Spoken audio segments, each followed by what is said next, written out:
By the way guys, no, congratulations sa tanan. I think this is your first training na may mga first timers din, no? So congratulations sa tanan nga napass ninyo ang first training. Actually, you'll be having more trainings like this and more upgraded trainings pag yun ang maabot sa ato ani. If you really want to get deeper in this kind of business and earn what we've earned. Alright? So pwede palakpakan nato itong kagalingon guys. Okay, so what can I share? Basically, when I started networking business or network marketing, bata pa ko, nag-start ko. I was actually that time was 18 years old. First, nisuod sa akong utok is, kaya ka na ako? Or, asa ko magsugod? Or, kinsa invite na ako? I think everybody mo na unang nasuod sa inyong utok, tama ba? Kinsa invite asa magsugod, kaya ba nimo? Diba? When I realized that guys, years in this industry, nga nagtrabaho ko sa networking, then ako na-realize nga akong first question dahil sa ako ang huna-una isayo. That's why in my previous companies, nag-start ko Forever Living. I started training there. I didn't earn. Then I went to iGen. Dito nibuto ko rin siya. Because na-realize na ako, nga katong una din ako nga question, sayop dito. And you know what? If you do have the wrong question, there will never be a correct answer. Tama ba? Kaya sayop man ang question. Unsa may saktong answer sa sayop nga question? Wala. Tama ba? You know what? The right question is this. When people starts to flock sa imuha, are you ready to accommodate them? Dapat mo na i-question niyo sa iyong utok. Are you ready to handle a very big group? Are you ready to earn millions? That should be the first question that you'll have in your mind. Na-question na ninyo sa iyong kagalingon mo ba? Di ba naiuban? Ang question, pila na ko kabuan? Huwag mo kayo po kayo downline. Pero ang uban bago lang, naghan mo kayo downline. You know what? Try to ask that in yourself. Ibalik. Kaya ba mo wala pa may downline? Kaya ba mo anong gamay pa inyong grupo? Because you're not that ready. That's why you need to train. You need to train. In a previous company, yes, I have 20,000 downlines plus. But ang akong gihandula na is, wala. Wala ko gi-monitor na ana, wala na ko gi-follow up ana. You know why? Because I duplicate. I duplicate. Sila na mo train siyang downlines, mga leaders. Sila na mo groom silang downlines. I went to the US for 3 months. Walang communication sa akong downline. Pagkabot ako diri, ang nisuot nga income na ako, it's the same. I'm earning pinakagamay $500,000 in our previous company in a month. You know why? Because of that question. Okay? Yun na ako. Am I ready? Unsay buhaton ako para ma-ready ko? Ask yourself. If wala pa kay tao karon, hinay pa imong downlines karon, start it yourself. Siguro di pa ka ready. Okay? Nganuan, na may tao nagtanaw sa taas gud. Unya ra katagaan niya nga blessing kung ready na ka. Alright? So you know what guys, in Nutriscience we're still 4 months time. And you know what? Daghan pa kay agian ani. And basically, usa sa atong mga agian as networkers is may mga tao mag-discourage sa ato, tama ba? May mga tao maupay imbis ato pang mga loved ones, di ba? Maupay mo negative sa ato, di ba? You know what guys? That's normal. You know why? Because those people that are discouraging us or negative sa atua, they're normal people and you are not. We are not. We are abnormal people. Yeah. Do you know what abnormal people stands for?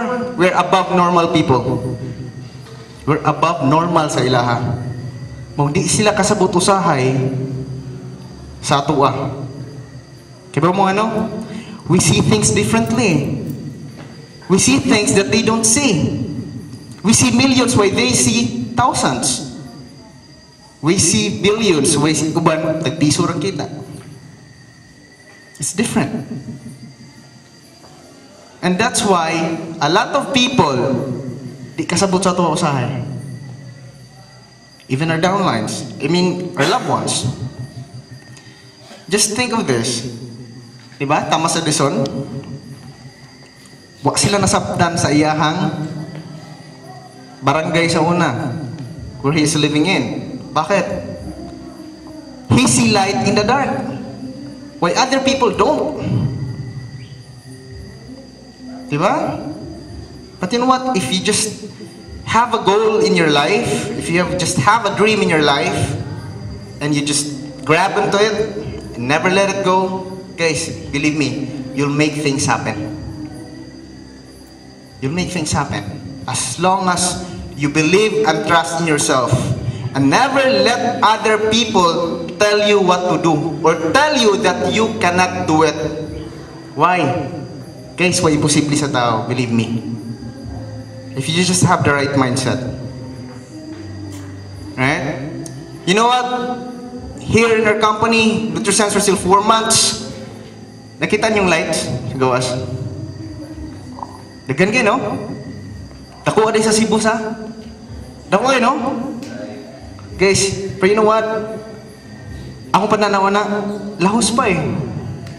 I'm not just going for Cebu. I'm not just going for the Philippines. We're going global. When I transferred in NutriSense, daghan ingon, Ren, nabuwang naman ka. Even akong mga downline sa una, apply, unsa man nasud sa mong utok, naaka urwa ka, nag-flash out ka kada adlaw. Why give up? Daghan tao nangandoy sa mong posisyon. Daghan tao nangandoy sa mong income. Why give up? You know what? What I tell them? I'm a leader. And leaders see things differently. When you see Cebu, I see the Philippines. When you see the Philippines, I see Asia. When you see Asia, I see the world. And that's the reason why I transferred here. I give up in my previous company. Because when they see the Philippines, I see the world. Siguro may buong mo. NutriSense, pag-start, tulo rin ka office gi-open, ug wala gilang-alang. Dagko pag ikay office na. Tama ba? The first year in Cebu, nag-open og office, perting dakuan na. Other companies mag-open, upat ra kaligi mo makitnan og cashier. Diba? Nag-start miya na, guys, wala pa mo. Duha pa mi kabuok. Pero you know what? Nganong gidako din ako? Simple lang. Nag-ready lang ko daan. Because of that question eh. Don't ask, asa ka mag-start. Ask yourself, if ready na ba ka mo accommodate of thousands of people going to your center. Kaya kung gamay ra imong office, pila ra man kabuktaw masudan na. So that's why I started big. Because I know people will be flocking in NutriSense. And you know what, guys? Sinyo ha, you're very blessed. Why? You're the one who started it. Come on, nag-start. And you know what? Ang i-conquer ninyo, dili lang ka na nga mga lights diya sa atong luyo. Dili lang ka na. This is just Cebu.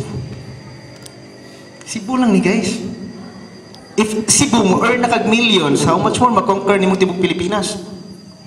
If makonquer ni mo tibok Pilipinas, guys, just imagine, Philippines is just one state in US.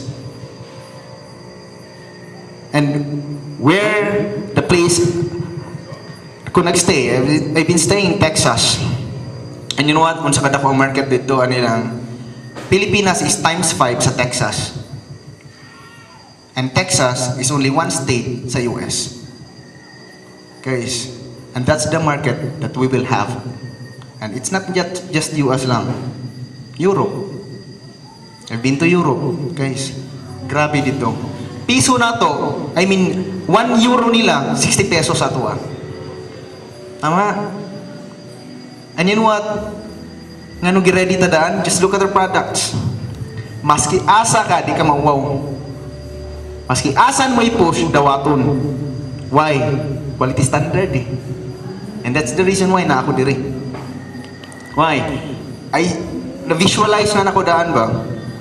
Just imagine guys, no? 1 year from now, 2 years from now, butang na to. Hinumduman ninyo ang inyong training karon dire.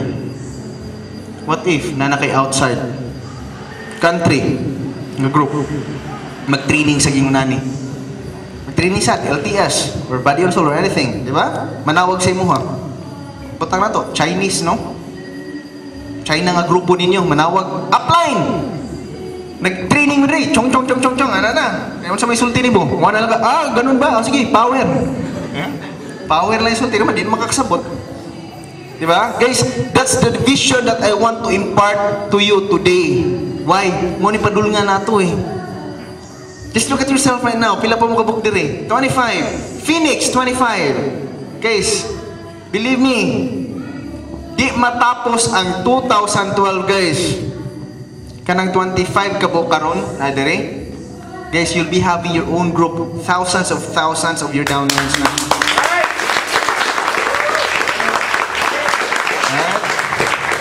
So for now, the most important thing or essence of this training is to make you prepared. Dapat ready na kadaan, mo guide, mo accommodate, o mo lead of thousands of downlines. Right? So, don't ask yourself again, asa ko magsugod? Kinsa invite mo na ako? Guys, people will come, believe me. People will flock to you if you are ready. If ready na ka, if leader na ka, right?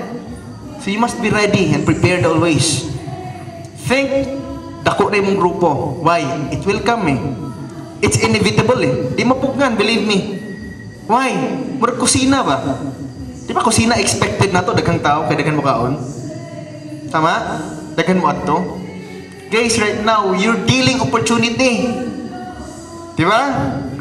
Ang gidil na to, pag-asa, pagbabago sa buhay.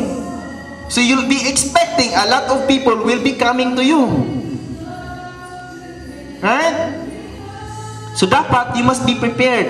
And that's the reason why your uplines is having this kind of training. Di ba? Maybe some of you find it funny or find it sama to mong nagian, guys, believe me, para ka makastand diri sa atubangan, para ka moabot sa among gi-income, para ka makaabot sa among giaptan, dapat imusang agion ang nagian. Discouragement, it's normal. Negativity, it's normal. You know what guys, sa inyong unbreakable chain lang din ha. Diba? You never let go of your downlines and your uplines, right? But you know what? The most important thing that you must or never let go is your dreams. In your heart. Never let anybody get that from you. Why?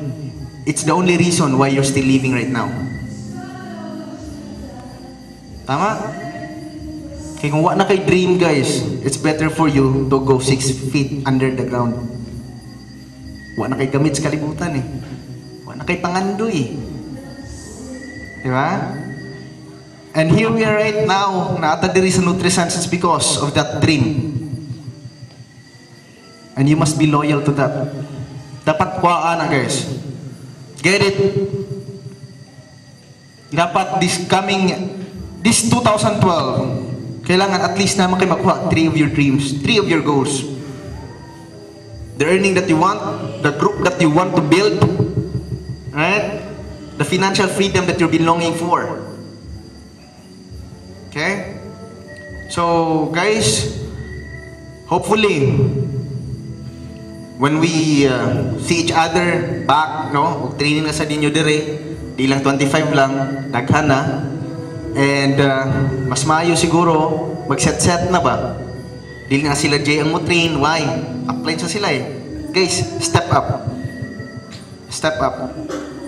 If you want to become a truly blooded leader, guys, kailangan mo step up ka. Kailangan di ka magsalig sa mong upline.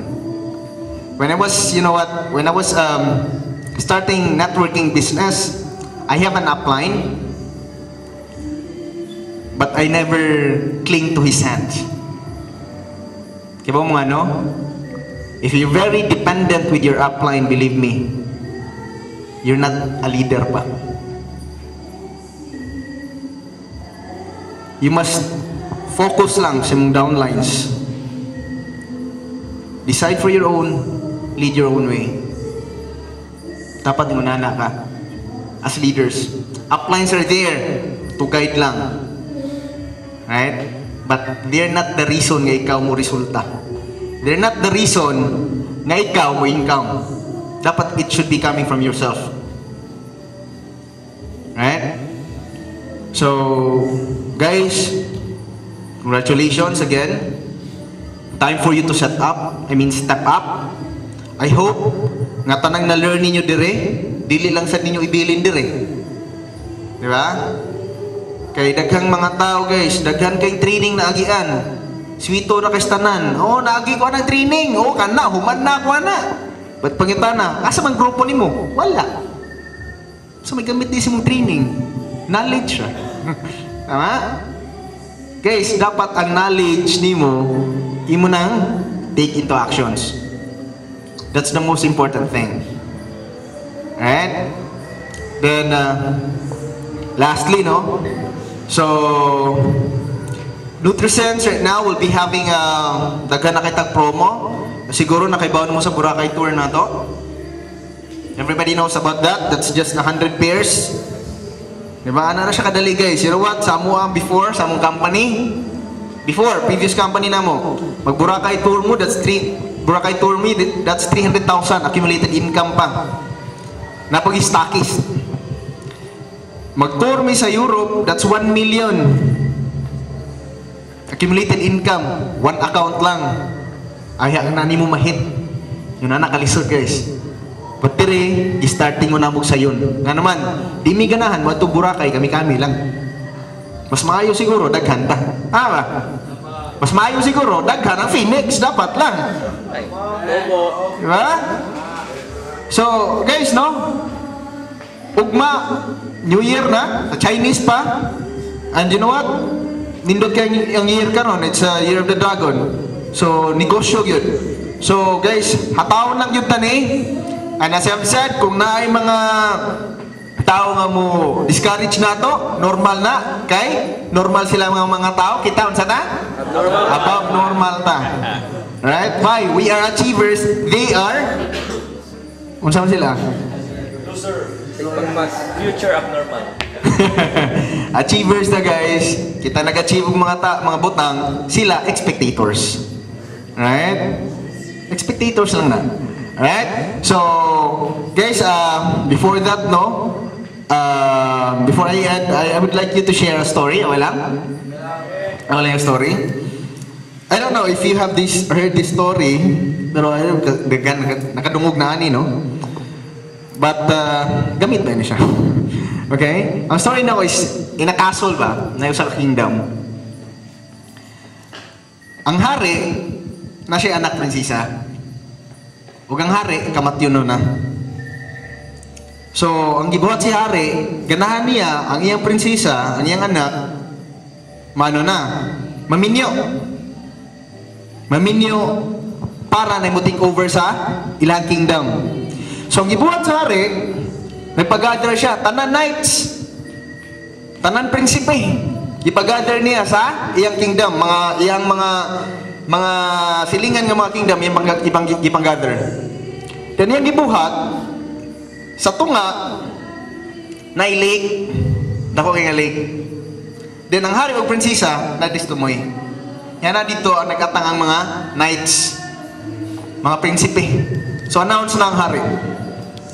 Kamo mga knights, kamo mga prinsipe, nga ganahan makaangkon sa akong gingharian, o gaganahan makakuha sa akong kay mo mo pinakadato nga kingdom, makakuha sa among wealth, right? Para maminyuan nimo ang ako ang anak, ang inyong buhaton is languyon ninyo ang lake padulong dire. O kung kinsay una makaabot dire, mo iyang maminyuan. Right? It so happen, ang gibuhat sa hari, ang katong lake puno og guaya. Puno siya guaya. So pagtanaw sa prinsipe, pagtanaw sa mga knights, ay binuang. Kinsa may mulang mo yan na punog buhaya nga lake? Di ba? So naaptan sila, sa kauras, 2 kauras, 3 kauras, until such time, na nilayat kong kalit. Sus, paglayat, grabe kusugin nilang mo padong dito sa hari. Nabot yun niya. Nakuha niya. Siya nakadaog. So sa awarding ceremony na, pag padong nakasal, so gitawag na sa hari katong nakadaog. Patang na to si Jay ito. No? Sir J, kay Nightman. Sir, before ka na ako ipakasal sa kong anak, unsa may ganahan nimong istorya sa mga tao karon nga witness sa imong heroic act. So unsa may gisulti? Ni J. Anak siya. Before ko pakasalan nimong anak, before ko mo dawat sa kong premyo, please lang, gusto ko makaibaw kung kinsang tao nagtuod na ko. Diba? So guys, in short, gitudo na siya. So, what's the story all about? Guys, ay mo paghuwat nga ituod mo siyang upline. Aya't niyo makuha imong success. Tama? Ang katong lake, guys, nag-represent to sa imong duda, sa imong fear, sa mga rejections, sa mga distractions, diba? Sa mga negative nga tao, mo to sa lake. Kaya naman, daghan nag-join ng networking company, why na hitabo? Wala naging successful. Nga naman, pagkita nila sa lake, daghan nag-rejection na daghan na di mo negatiban niyo daghan na mo discourage niyo di ko, diri lang ko. Bahala dipiin lang ko. Tama? And here you are, you're upline, gituod ka. So, ay igog langoy, makalangoy lagi ka. Diba? So guys, ay mo paghulat nga somebody will push you pa. Just believe in yourself, kaya na ninyo. Right? And you know what? Kanang mga taong nituod sa inyo hadere, in the end guys, mo na inyong taong pasalamatan. Nga naman nga gituod mo dire. Right? So congratulations sa tanan and good morning.